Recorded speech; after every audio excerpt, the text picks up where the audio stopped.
All right, guys, I'm back. It's been sitting up for about an hour or so, hour and a half. I went ahead and got the masking tape off of it because I didn't want it to stick in places I didn't want it to stick. But sorry about that. I was pulling my sleeve up. For the most part, I'm really happy with the 2K clear. I put it on super friggin' thick. Probably a little too thick as I sat back. About 30 minutes after I was done with my last coat, I started seeing some paint running down. That's why I put some thick coats on there, because we're going to do some wet sanding and buffing. So there's plenty of clear there. I don't think that's too bad for rattle canning it. We used my paint that originally painted the car, put it in one of these,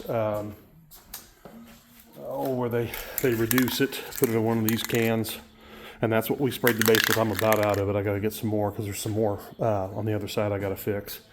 But I think that cost me 18 bucks. And I had tried some primer, primer. Tried some clear that I really didn't like. It really wasn't working good.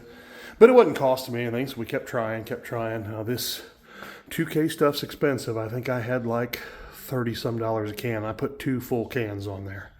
I mean, I put it on thick. So the color difference up high, I mean, I'm sure you guys can see it in the video. Honestly, in the video I see it, but when I look at the fender, I don't. When I just look at it, not looking through the camera, I don't see it. So this car is really, depending on what kind of light you're in, it depends on what kind of color it looks like. So I'm hoping once I get the Yanko stripe that there's enough of a breakup that maybe nobody will notice. Also, my buddy Steve's trying to talk me into putting the fender vents in here, even though 68s didn't have them.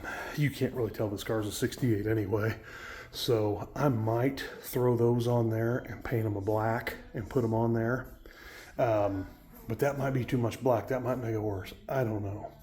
Tell me what you think. I know I've only got a handful of people following me, but I'm hoping to make that handful more one of these days. So I promise you some of my next videos I'm going to try to get out, and the next videos be at the track.